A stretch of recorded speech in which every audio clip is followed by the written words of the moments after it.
Orang seperti Anies ini tidak bisa menjadi panutan buat bangsa dan negara. Karena apa? Tidak mempunyai jiwa menghargai pemimpin sebelumnya. Yang dilakukan oleh Anies Baswedan justru menyesatkan masyarakat, memberikan informasi palsu, dan orang ini tidak layak menjadi pemimpin Indonesia sampai kapanpun. Halo sahabat Indonesia, kita bertemu kembali dalam Opini Rudy.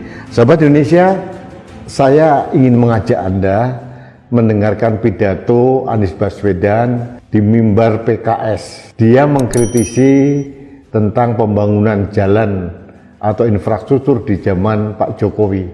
Dia memperbandingkan dengan pembangunan di era Presiden SBY. Untuk selengkapnya, saya mengajak Anda mengikuti pidato dari Anies Baswedan berikut ini. Banyak pembangunan infrastruktur besar di zaman pemerintahan sekarang ini. Kita ambil contoh pembangunan jalan, tadi juga disampaikan pembangunan jalan. Media, ada tim jurnalis dari media Kata Data, ini mengumpulkan datanya. Izinkan saya kutip di sini. Pemerintahan kali ini berhasil membangun jalan tol terpanjang dibandingkan periode-periode sebelumnya. 63% dari seluruh jalan tol berbayar yang ada di Indonesia itu dibangun di era pemerintahan sekarang. Sepanjang 1.569 km dari total 2.499 km. Itu adalah jalan berbayar. Sedangkan jalan yang tak berbayar, yang digunakan oleh semua secara gratis, yang menghubungkan mobilitas penduduk dari sudut-sudut desa ke perkotaan, yang membawa produk-produk pertanian, produk perkebunan, produk perikanan dari sentra-sentra tempat mereka dihasilkan ke wilayah-wilayah pasar, baik jalan nasional, jalan provinsi ataupun jalan kabupaten, terbangun 19.000 km di pemerintahan ini.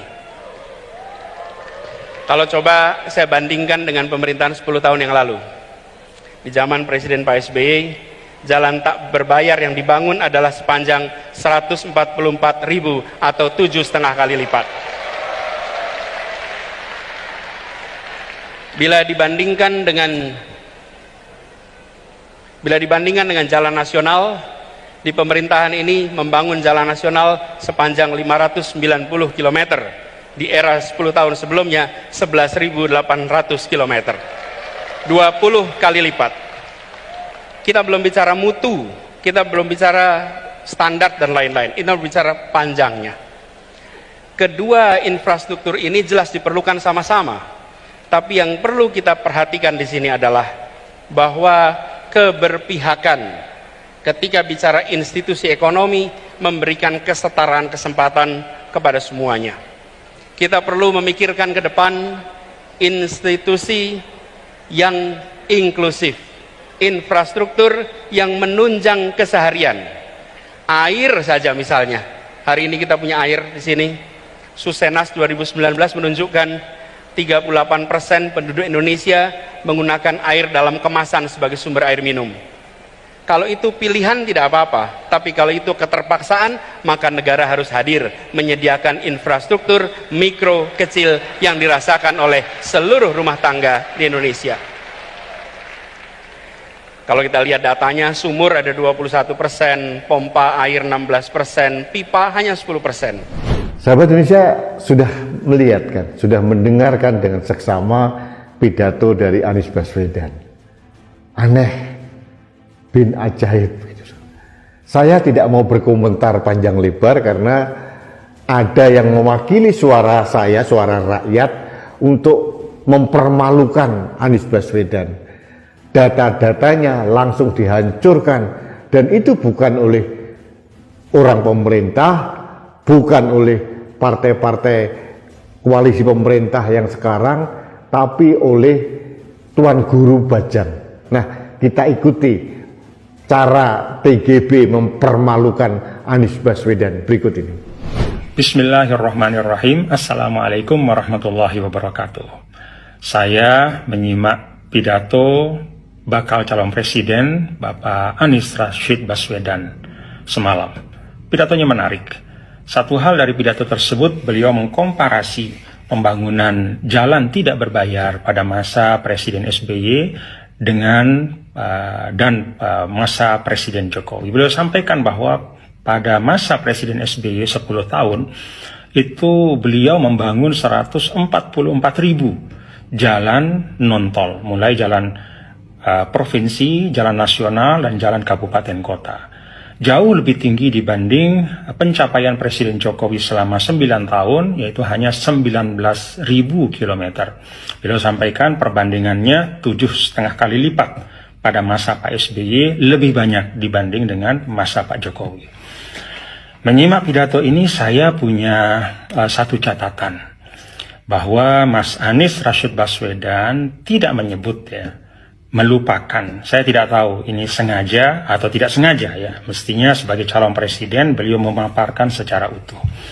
Beliau tidak menyebutkan tentang jalan desa yang terbangun pada masa Presiden Jokowi.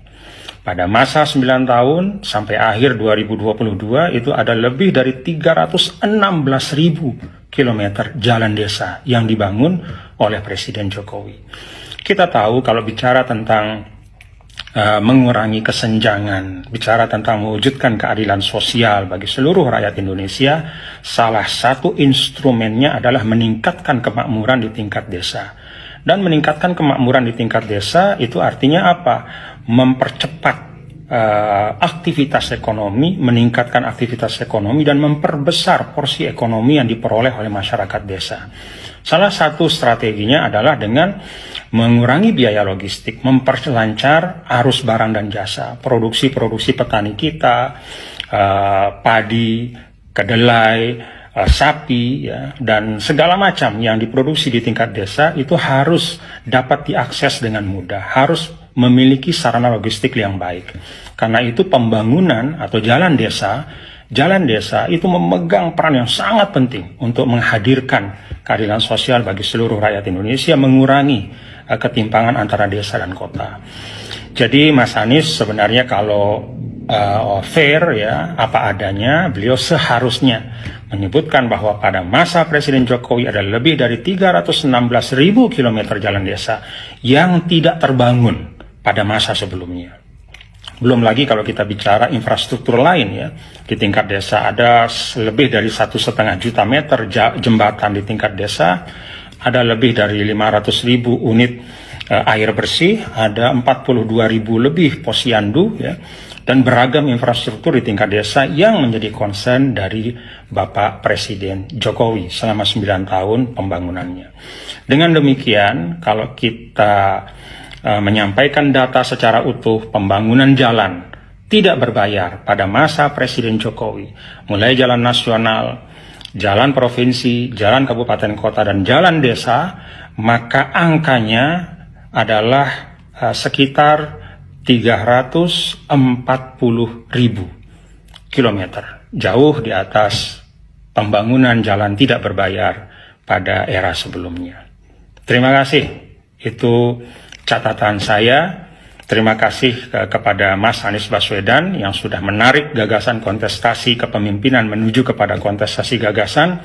Hanya mohon data-data disampaikan secara utuh, jangan setengah-setengah. Assalamualaikum warahmatullahi wabarakatuh. Nah, sahabat Indonesia, saya tidak berkomentar. Inilah klarifikasi pelurusan akal sehat yang sudah disesatkan oleh Anies Baswedan. Seperti sudah kita pahami, Anies Baswedan itu selalu menebarkan berita-berita bohong, penyesatan, dan sengaja menutup-nutupi kebenaran.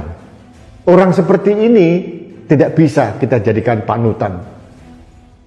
Nah, sahabat Indonesia atau rakyat Indonesia semua pasti berpikir, kalau orang seperti Anies Baswedan ini menjadi penggantinya Pak Jokowi, hancur lebur semua fondasi pembangunan yang sudah dirintis oleh Pak Jokowi. Karena apa?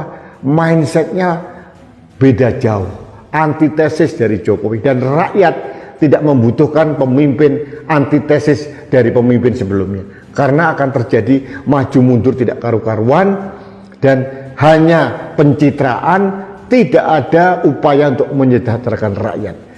Yang ada hanya penghasutan, pemberian opini palsu, pemberian narasi yang menyesatkan, dan ini harus kita lawan.